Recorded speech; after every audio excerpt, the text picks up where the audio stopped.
세계 괴기 이야기 청집합. 귀신이다!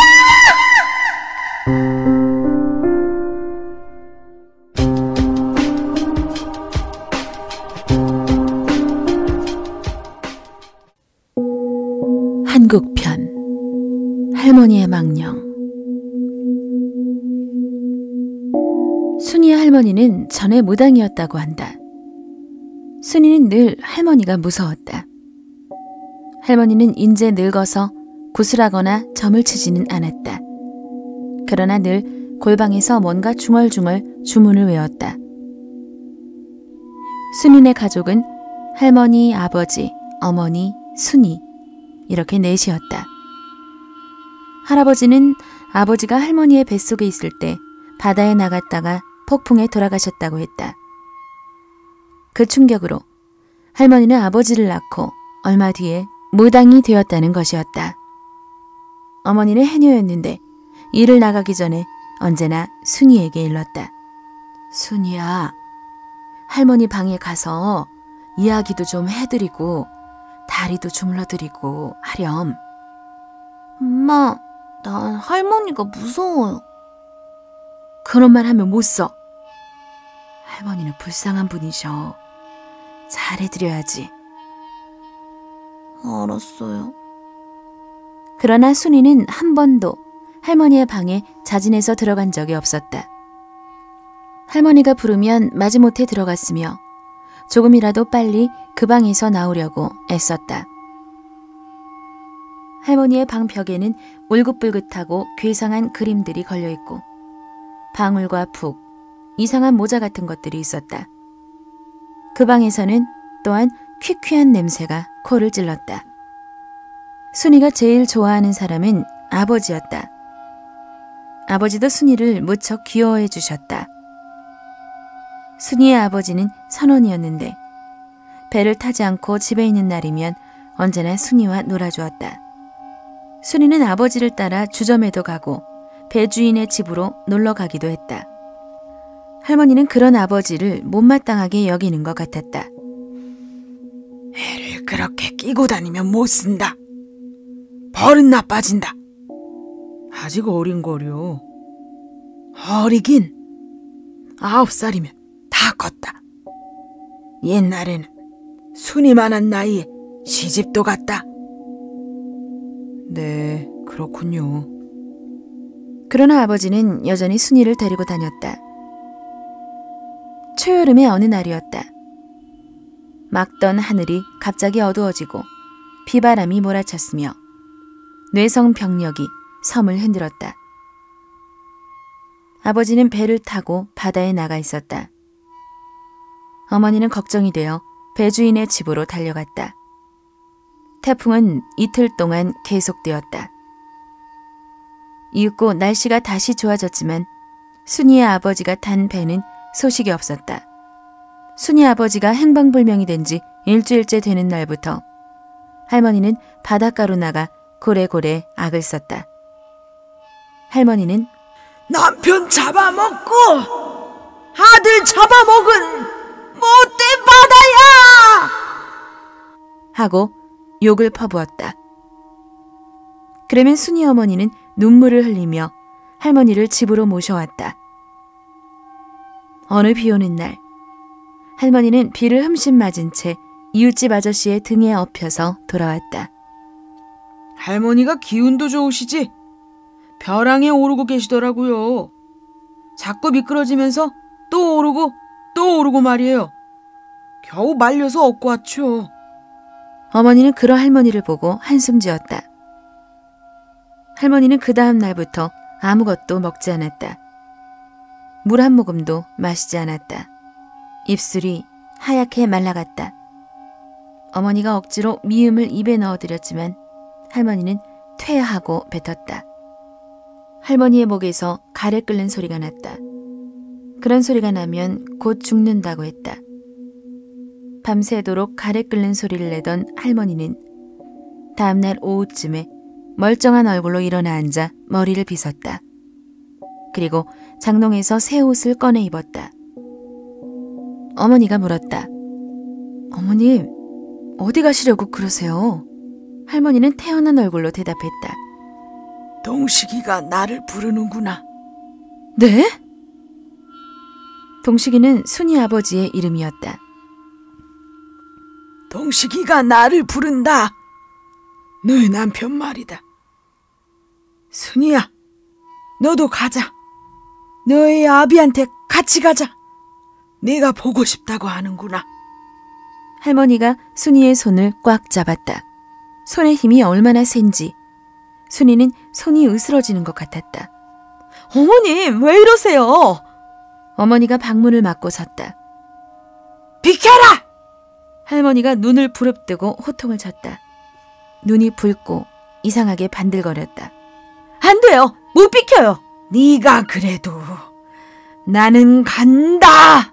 할머니가 거칠게 어머니를 밀었다. 어디서 그런 힘이 나오는지 순이는 알 수가 없었다. 순이는 할머니에게 질질 끌려 마당으로 나갔다. 싫어요. 난 안 가요. 아버지는 없어요. 순이는 할머니에게 잡힌 손을 빼내려고 애쓰며 소리쳤다. 저기 있잖니. 저기! 저기서 내게 손짓하고 있잖니. 할머니가 손을 들어 앞쪽을 가리켰다. 순이는 보았다. 흰 빛 같은 것이 저 멀리에서 번쩍이고 있었다. 가자! 쓰러졌던 어머니가 일어나 다시 할머니를 가로막았다. 안 돼요! 비켜라! 어머니가 결사적으로 앞을 막자 할머니는 뒤로 나동그라져서 온몸을 버둥거렸다. 입에서 거품이 뿜어져 나왔다. 그리고 의식을 잃은 듯 축 늘어졌다. 그 다음날 할머니는 돌아가셨다. 할머니의 장례식을 치르고 일주일쯤 되는 어느 날 밤이었다. 순이는 문 밖에서 누군가가 자기의 이름을 부르는 소리를 들었다. 순이야, 순이야. 순이는 방문을 열었다. 밖에 서 있는 사람은 할머니였다. 순이야, 나하고 같이 가자. 네 아비가 있는 곳으로 함께 가자. 순이야, 어서 나오너라. 어서. 네 아비가 너를 보고 싶어 한다. 할머니는 돌아가셨다. 순이는 이렇게 생각했다. 그런데 할머니가 조금도 무섭지 않았다. 어서 가자. 네 아버지가 저기서 기다리고 있어. 문 밖에 희미한 빛 같은 것이 보였다. 순이는 일어났다. 그리고 밖으로 나갔다. 어서 가자. 순이야. 순이는 할머니의 뒤를 따라갔다. 할머니는 바닷가로 나갔다. 이리 와. 여기야. 할머니는 바닷속으로 들어갔다. 순이도 따라 들어갔다. 그때 순이는 눈에서 번쩍 불이 일었다. 물 첨벙거리는 소리, 사람들의 목소리가 아련하게 들렸다. 눈을 뜨니 순이는 자기 집 방에 누워 있었다. 웬 남자의 목소리가 들렸다. 아무래도 파도가 심할 것 같아 나룻배를 끌어올려 놓으려고 갯가로 나갔지요. 그런데 순이가 멋에 홀린 것처럼 바닷속으로 들어가고 있잖아요. 순이야, 순이야 하고 아무리 불러도 뒤도 안 돌아보고 말이에요. 아무래도 멋에 홀렸다 싶어서 바다로 뛰어들어 뺨을 한 대 쳤죠. 그랬더니 하얗게 까무라치잖아요. 얼른 업고 왔죠. 옆집 아저씨의 목소리였다. 얘가 정신이 드나 봐요. 어머니가 순이를 내려다보았다. 순이야, 어떻게 된 거니? 방 안에는 어머니와 옆집 아주머니, 아저씨가 있었다. 밤중에 바닷가에 왜 갔니? 어? 할머니가 불렀어요. 순이의 말에 모두 깜짝 놀랐다. 한참 뒤에 어머니가 한숨을 쉬고 말했다. 다시는 가지 마라. 할머니가 부르는 대로 따라가면 넌 죽어. 밤이 되자 순이는 또 자기를 부르는 할머니의 목소리를 들었다. 순이야, 어서 나오너라. 네 아버지가 기다린다. 네가 보고 싶다고 하더라. 어서. 그러나 순이는 밖으로 나갈 수가 없었다. 순이의 어머니가 순이의 방문에 빗장을 지르고 못을 쳐놓았기 때문이다. 순이는 한 달 동안 그렇게 갇혀 지냈다. 이때 순이의 아버지가 탔던 배의 부서진 조각이 이웃 섬에서 발견되었다. 순이의 어머니가 울며 말했다.